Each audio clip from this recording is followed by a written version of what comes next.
Hey everybody, welcome back to another episode of Burdett Outdoors. And in this episode today, I'm going to be teaching and giving some tips on trail cameras. So, no, I'm not sponsored by any trail cameras at all. Maybe one day, but hopefully y'all enjoy this video. And these are the tips I believe will help you this deer season kill a buck. So, thank you all for watching and stay tuned. Okay, so step number one is location. Before you even set it up, you should know or roughly know where you're going to set the camera up. And in my opinion, what I believe is it's about mid of August right now. You're setting your trail camera up, mid-July, August, and it's hot. And the best location, in my opinion, that I believe is watering holes. And it's hot, so the deer are going straight to them to get a drink.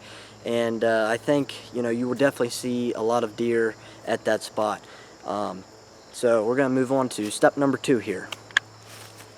So step number two is, if you don't have a watering hole on your property or water at all, then the next step is crops. Right now to the left of me, I believe we have some sorghum mountain, and to the right about 50 yards is a cornfield, and in the middle of it we have a four-wheeler trail. And I'm setting this camera right directly looking at that four-wheeler trail, and I really believe that these deer will be coming in and out just the whole day and night.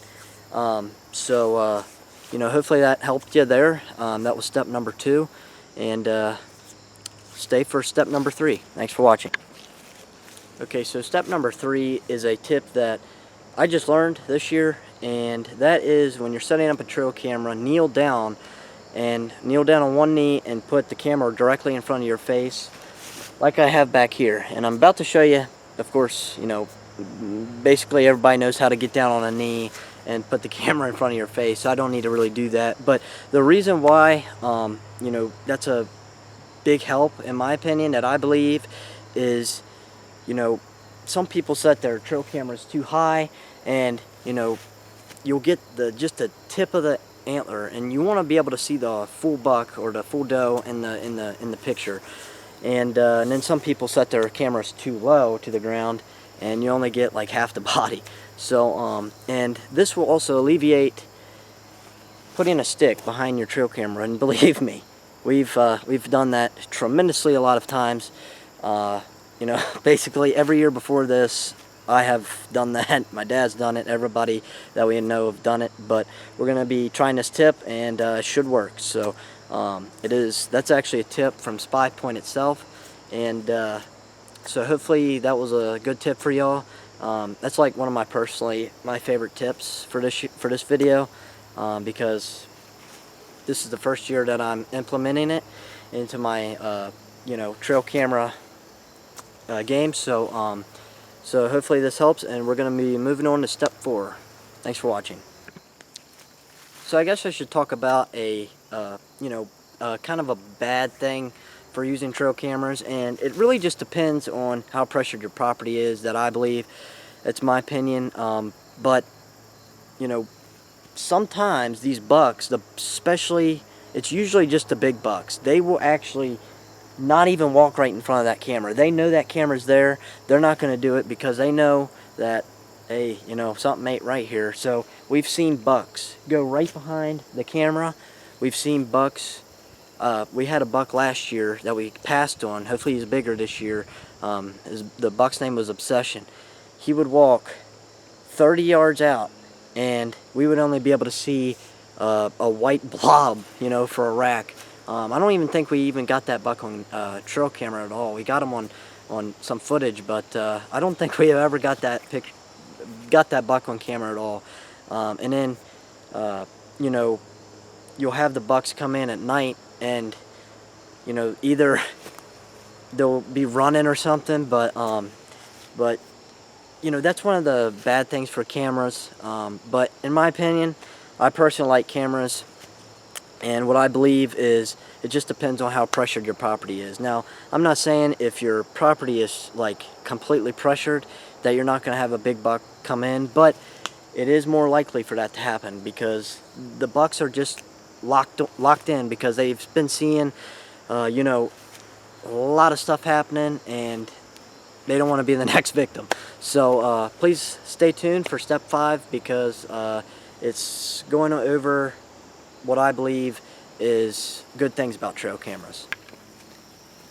Okay, so step number 5 is the last step for this video, and I'll be going over, why I believe a trail camera is a huge asset to your hunting season. And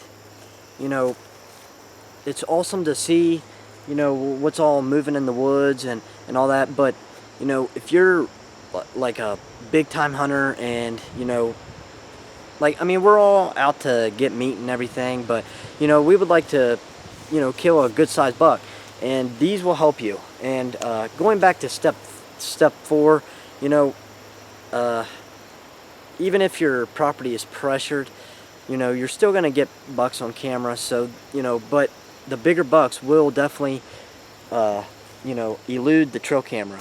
But if you can get that buck on trail camera and you can pattern that buck, then your chances of shooting that buck a week's time is good odds. They're good to have during the rut. You see boatloads of different bucks you've never seen before. And another good reason to have trail cameras is you're not in the woods every second of the day, so you don't really know what's going on in those woods. So you could catch poachers, you could catch different animals. Right now I'm standing probably a couple hundred yards away from a black bear right now. We've been seeing a good many black bear up here, and it's cool to see them on camera, because you don't usually see them at all, especially where I'm from.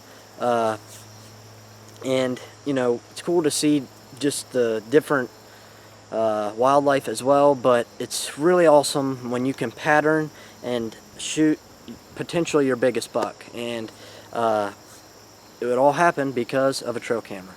And thank you all for watching this video. It may not be my best video ever, but hopefully y'all at least learned something. And thank you all for watching. Please hit that subscribe button, and please leave a like. Thank you all for watching. Stay tuned for next video.